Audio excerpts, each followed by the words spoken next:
Well, welcome back into Talking Fitchburg. It's now time for a DATCP. That's Department of Vague Trade Consumer Protection. And I'm going to read you this. Normally we don't do this, but I'm going to read you this.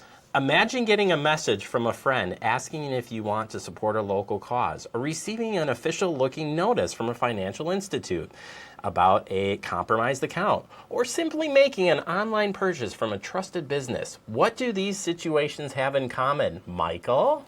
The answer is all of them could be scammers hiding behind what appears to be a real account. Online account takeovers is about where we're going to go here. It's very, very interesting stuff. Mm-hmm. It's happening all the time. I think all of us can say we've seen something weird along one of those three scenarios, I think. Maybe you haven't seen it. Maybe you're like, I just clicked on one of these recently and I'm in trouble. But overall, when we're talking about online account takeovers, what are we referencing? We're talking about scenarios where a scammer, through a variety of methods, gains control of a legitimate, real profile. And also we're seeing sometimes where scammers are creating and mirroring legitimate profiles and then hoping that individuals who are searching for that business or person might just click on the wrong profile and go in. But by and large, we're really talking about those real legitimate accounts being compromised and then scammers taking control of them and then exploiting it. And they can do it through a variety of ways. First is a phishing attack where you're sending out a message that says maybe it's Happy Holidays and it's got a little Santa that dances and you want to click on that Santa and it takes you to what you believe to be a real profile, but in reality it's not, and all of a sudden that starts that path down there. We talk also about social engineering, which is something where a scammer will start to learn more about their particular target, and because they may have multiple social media profiles or an online presence, and so they start to garner all of that. And then once they're able to kind of compromise that account, they have a better idea of who will react to what, who will respond, what their interests are, and so who they can target based on that friends list, that contact list, things like that. Eek. It sounds not so much fun. Are you receiving a lot of reports at DATCP? So my suspicion here is that this is probably a common, I can't get into my account or I think somebody's like doing something like this is legitimately right here in Wisconsin. 100%. Unfortunately, it is real.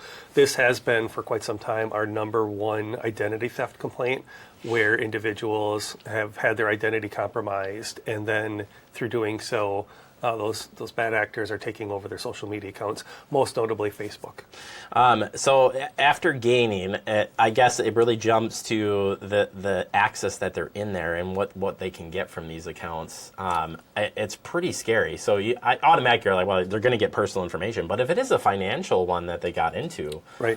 Holy crap. Right. It starts with what is that account tied to and which account are they getting into. So if we're, typically we think about a social media account, right. But it's not always that. It could be also the financial account, because if you're using the same username and password, which sometimes we do, to log into your Facebook account and then also your banking account or some other account that may have been compromised, well, now they're going to go in there and of course they're immediately going to transfer their money to another account and then withdraw it before the institution catches up with that.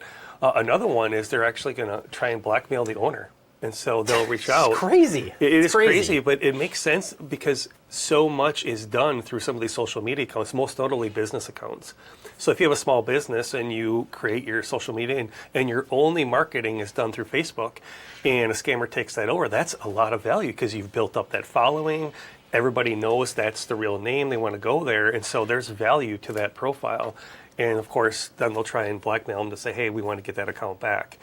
Another one here is they're going to scam other users. So we used to talk about this with the text messages if your phone book gets compromised. Funny, I was thinking of that. I was thinking about some of like big corporations where a secretary may have got a specific email for somebody and executed something and it wasn't the actual Yeah. There's all these things just started like, oh my goodness.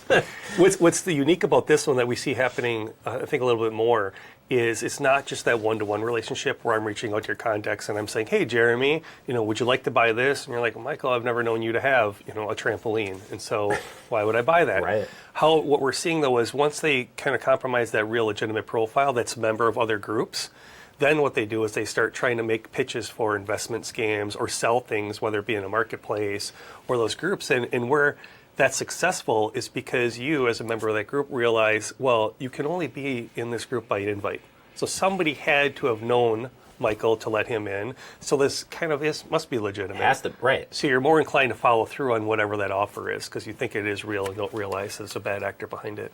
Good news is you can protect yourself. It may seem like, oh man, how the heck do you do it? But let's talk about it. First one you see, be careful when sharing information online. You probably could not say that enough. Right. We can't. And the thing what we want to talk about here is so much emphasis is put on don't give out your social security number and your name and your birthday or so on.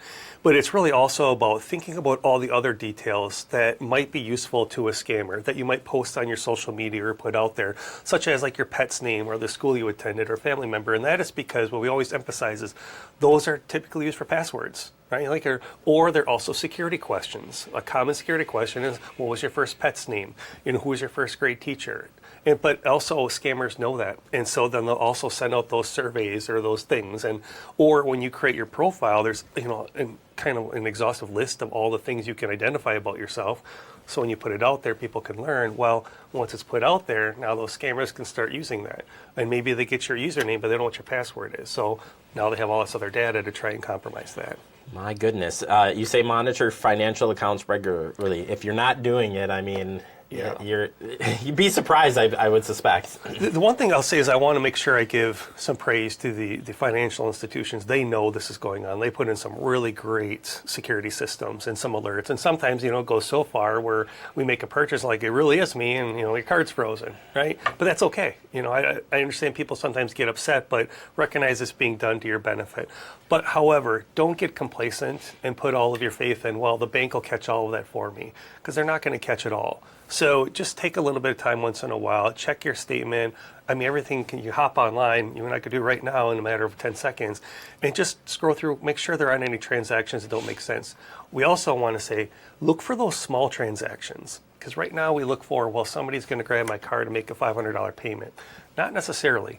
What they might be doing is they might grab your card and then just make a $5 payment every month. And so because you and I will look at it and we're like, well, if our monthly bill is $500 or it's $510, we're not really going to pay that much close. Right. But when you do that on a large scale, that's a lot of money that goes undetected. And so question what those small charges are also. It's just the verifying, right? You're validating. Yeah. You're validating what you think. What you think your costs are and what you're buying, or maybe you thought you were buying.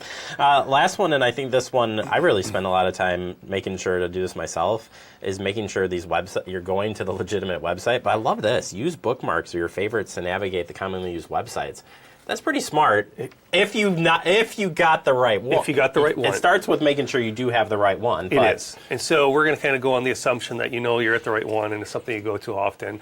Because one of the tips we talk about is, check that web address or type it in manually. And even typing it in, human error, you also could mistakenly direct yourself to a fictitious website unknowingly. So what we're saying is once you get to the right one, just bookmark it. And that makes it so much easier that you don't really have to check that URL. You don't have to type anything in.